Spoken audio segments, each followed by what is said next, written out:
कि इस बार जो है बसपा को लाना है। पश्चिमी उत्तर प्रदेश में बसपा का जो नीला झंडा है ना, वही नज़र आएगा इस बारी।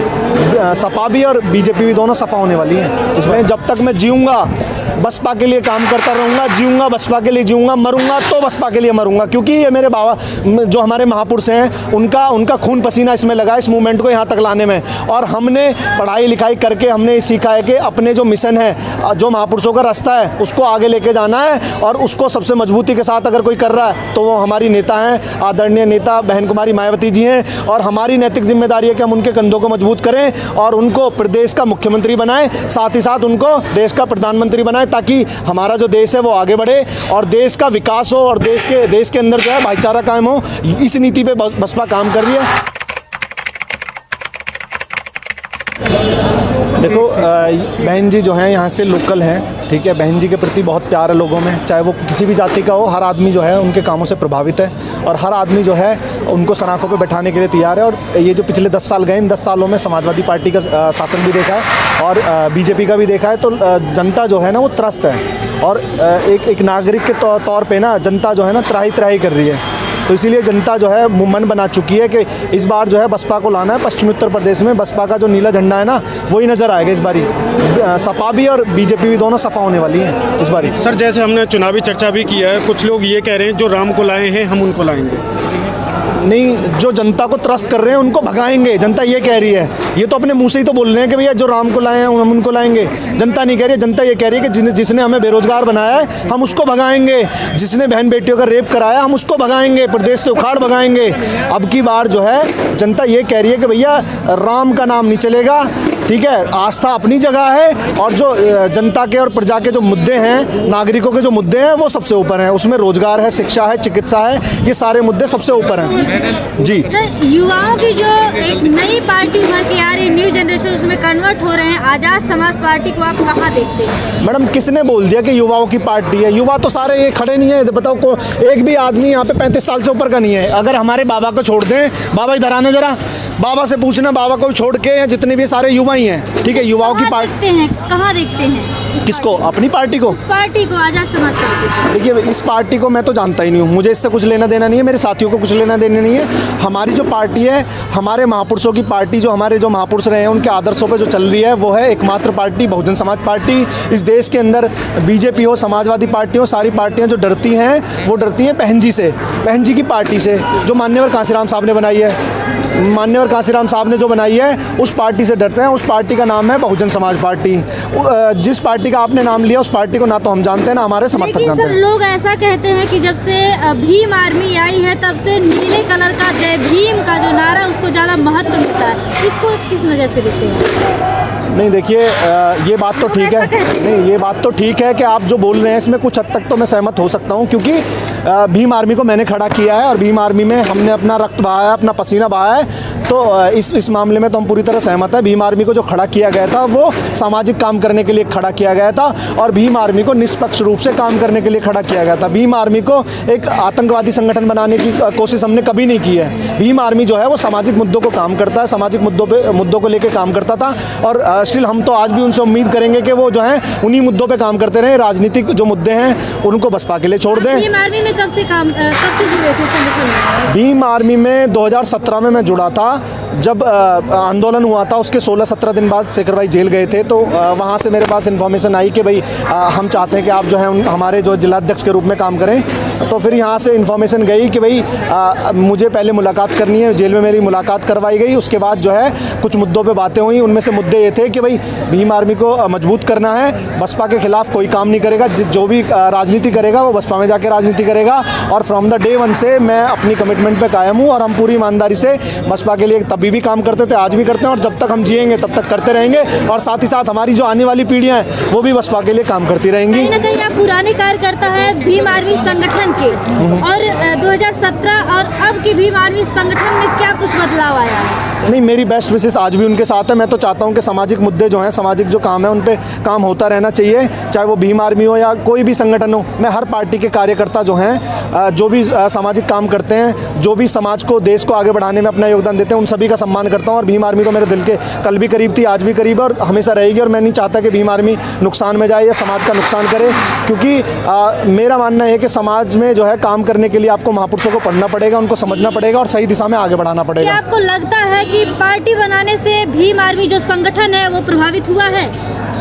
डेफिनेटली हुआ है। देखिए मैक्सिमम जो लोग हैं, जैसे मैं भीम आर्मी को मैंने खड़ा किया, 70% लोग जो हैं मेरे साथ आ गए जब मैंने भीम आर्मी छोड़ी, और धीरे धीरे करके 20% लोग और आ गए। अभी 2-4% लोग बचे हैं, वो भी धीरे धीरे आ जाएंगे, क्योंकि भीम आर्मी का जो उद्देश्य था ना, उससे कहीं ना कहीं भीम आर्मी अलग जा रही है। और मैं दुखी भी हूँ उनको लेके कि भाई मैंने जिसमें इतना खून पसीना अपना दिन रात करके जो है मेहनत करके उसको खड़ा किया, वो अपने उद्देश्य से भटक रही है, तो कहीं ना कहीं दुख तो मुझे भी होता है। पर देखिए हमारी राजनीति भी पैरेलली चलेगी, क्योंकि राजनीति से जो है सामाजिक मुद्दे कहीं ना कहीं जुड़े होते हैं और सामाजिक जो चीज़ें हैं वो बदलाव की तरफ जाती हैं। तो राजनीति और सामाजिक कामों पे दोनों पे हमें काम करना पड़ेगा। हम मजबूती से दोनों पे काम कर रहे हैं। और हमने संगठन जब भीम आर्मी से अलग होकर बनाया था भीम कमांडो, तो हमने कभी भी ना तो भीम आर्मी का विरोध किया। हम तो चाहते थे कि भीम आर्मी मजबूत रहे और हमेशा काम करती रहे, और भीम आर्मी को स्टिल हम तो अभी भी जहाँ हमारी जरूरत होती है हम खड़े हो जाते हैं। पर राजनीतिक पार्टी के साथ ना आज खड़े हुए ना कल खड़े होंगे, कभी नहीं खड़े होंगे, क्योंकि राजनीतिक पार्टी हमारे समाज को जो बीजेपी की विचारधारा उसके तहत लेके जा रही है। क्योंकि आप समझे, मैं आपको बताता हूँ मैडम, महाराष्ट्र में क्या हुआ, महाराष्ट्र में जो आंदोलन हुए हैं उन आंदोलनों को कुचलने में बीजेपी और कांग्रेस दोनों का बराबर हाथ है, और वहाँ पे आज तक हमारी सरकार नहीं बन पाई। और इसी तरह बीजेपी और कांग्रेस जो है वो हमारे इस देश के अंदर, हमारे प्रदेश के अंदर जो है इसी तरह से हमारे मूवमेंट को कुचलना चाहती हैं। मैं युवा हूँ और मेरी नैतिक जिम्मेदारी है और मेरे सभी साथियों की जिम्मेदारी है कि हम इस जो बाबा साहब का मूवमेंट है उसको बसपा के बैनर तले पूरी मजबूती के साथ बढ़ाते रहें और अपने समाज का भला करते रहें और अपनी जो राजनीति है उसको मजबूत करें और देश को विकास के रास्ते पे आगे लेके जाएं। लेकिन कोई भी होता है पहले वो संगठन बनाता है और काम करता है, जैसा कि शेखर भाई भी कहे थे, हम पॉलिटिकल राजनीति नहीं करेंगे, हम संगठन में ही काम करके अपने समाज की आवाज़ उठाएंगे। तो लोग कैसे विश्वास करें कि आप या आपका जो संगठन है वो पॉलिटिकल राजनीति में नहीं जाएगा? मैम मैं तो राजनीतिक हूँ ना, मैंने तो बसपा ज्वाइन कर लिया है। नहीं, मैं जैसे तो लोग अपनी पार्टी बना लेते हैं। नहीं, पार्टी तो किसी को बनानी नहीं चाहिए मेरे हिसाब से। जब लोगों के समर्थक ज़्यादा होते हैं, सपोर्टर ज़्यादा होते हैं, तो वो कहीं ना कहीं अपनी पॉलिटिकल पार्टी बना लेते हैं। तो लोग आप पे विश्वास कैसे करेंगे आपकी पार्टी? मैम मेरा आज आपने स्टेटमेंट रिकॉर्ड कर लें, जब तक मैं जीऊँगा बसपा के लिए काम करता रहूँगा, जीऊँगा बसपा के लिए जीऊँगा, मरूँगा तो बसपा के लिए मरूँगा, क्योंकि ये मेरे बाबा जो हमारे महापुरुष हैं उनका खून पसीना इसमें लगा, इस मूवमेंट को यहाँ तक लाने में।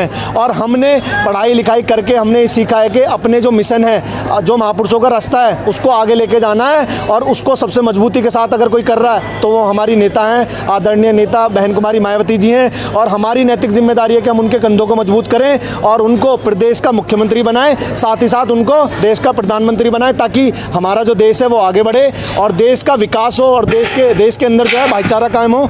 इस नीति पे बसपा काम कर रही है और उसी के तहत हम भी काम कर रहे हैं। बात बसपा की करें तो लोग ऐसा कहते हैं बसपा अब ब्राह्मणों की पार्टी हो चुकी है, हमारे लोगों की जगह उसमें नहीं है। इस पे क्या कहना चाहिए आप? मैम देखिए उसी पार्टी में मैं भी काम करता हूँ और मैं भी नहीं मैम मेरी बात सुनिए आप, मैं आपको बताता हूँ वो लोग कौन है। वो लोग हैं जिनको कांग्रेस से फंडिंग होती है, बीजेपी से फंडिंग होती है या आम आदमी पार्टी से फंडिंग होती है, कहीं से फंडिंग होती है, वो लोग हैं। वो बहन जी पे आरोप लगाते हैं, उनके लिए आरोप लगाना बड़ा आसान है, क्योंकि अगर वो बहन जी पे आरोप नहीं लगाएंगे या बहन जी के बारे में बुरा भला नहीं कहेंगे या गलत नहीं कहेंगे तो उनकी दाल रोटी कैसे चलेगी? वो दाल रोटी चलाने के लिए, युवाओं को गुमराह करने के लिए, इस समाज में बिखराव पैदा करने के लिए, अपने फ़ायदे के लिए जो है उन पार्टियों को फेवर में काम करने के लिए ये सब बातें बोलते हैं। सर जो आज की बहन जी की रैली है, क्या लगा आपको यहाँ पे लोगों का जन सैलाब, क्या कुछ कहना चाहोगे? देखिए जन सैलाब क्या, बहन जी की कहीं भी कोई भी रैलियाँ होती हैं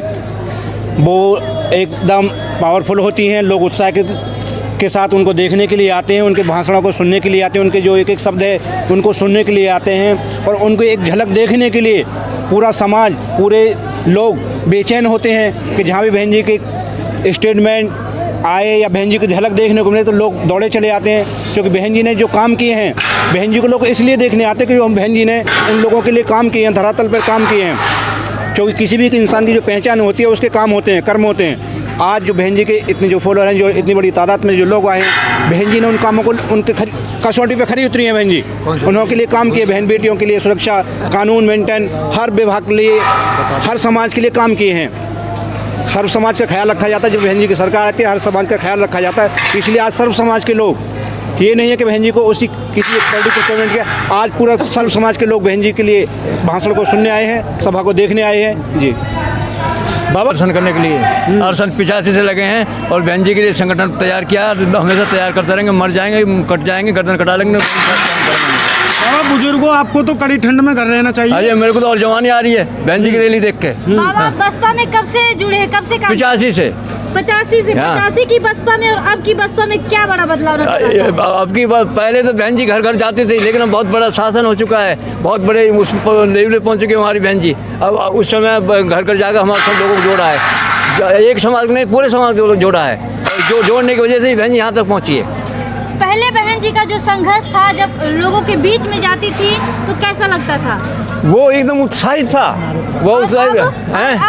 अब पहले थोड़ा अब बीच, क्या नजर आता है? अब तो इतना आ रहा है कि बहुत ज़्यादा। अब तो हमारा समाज चाह रहा है कि पूरे उत्तर प्रदेश में बहन जी की सरकार बनेगी। कोई तो किसी की ताकत नहीं है, कोई कितना ही गुमराह कर ले, कुछ कर ले, लेकिन बहन जी की सरकार बनेगी। बहुजन समाज पार्टी जिंदाबाद। बाबा सरकार आपको खाद्य सामग्री दे रही है, उसका कोई फर्क पड़ेगा? नहीं, उसका वो एक ऊँट के मुँह में जीरे की तरह हम लोगों को बहका रही है, उससे कोई फर्क नहीं पड़ेगा। अब हम लोग जागरूक है, पढ़े लिखे हैं, हमें पता है कि बीजेपी क्या कर रही है।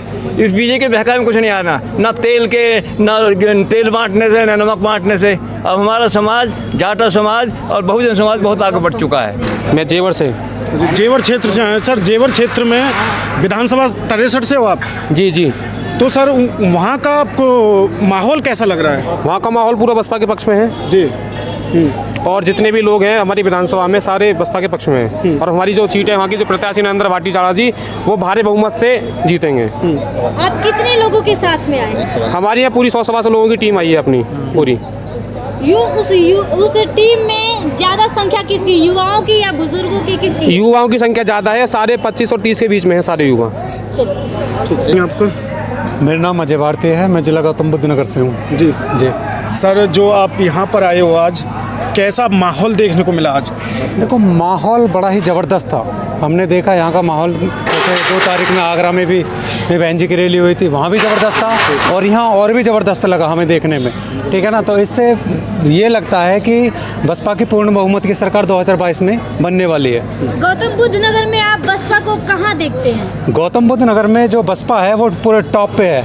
ठीक है ना, सबको पछाड़ रही है, चाहे कांग्रेस हो, चाहे सपा हो, चाहे बीजेपी हो। तीनों पार्टियां बहुत ही पीछे हैं, बीएसपी बहुत ही आगे है। अमित सागर। कहाँ से आए सर आप? जेवर से। जेवर में सर यहाँ पे आप किस लिए आए थे आज यहाँ पे? बहन जी के दर्शन करने के लिए आए थे और जो बहन जी का जन सैलाब है उसको हम देखने आए थे। आपके जेवर में तो भारतीय जनता पार्टी ने एयरपोर्ट का शिलान्यास भी कर दिया है। वो एयरपोर्ट ही बहन जी की देन है, फिल्म सिटी भी बना रही है, वो सब बहन जी की देन है। लोग तो कहते हैं भारतीय जनता पार्टी की देन है। प्रोजेक्ट जितने भी हैं गौतम नगर सब बहन जी की देन है। फीता काट रहे हैं, ये तो फीता काट रहे हैं। अभी टीवी पर देख रहे थे हम कि उसमें जो आपके क्षेत्रीय विधायक हैं वो कह रहे थे कि ये जो परी चौक से लेकर और जो जेवर तक जो विकास किया है भारतीय जनता पार्टी ने किया। नहीं, भारतीय जनता पार्टी ने एक भी उन्होंने काम नहीं किया, सब बहन जी के ही कार्य थे, उन्होंने तो सब फीता काटने का काम किया। सर जेवर क्षेत्र की सीट किसके खाते में जा रही है? बीएसपी के खाते में जा रही है।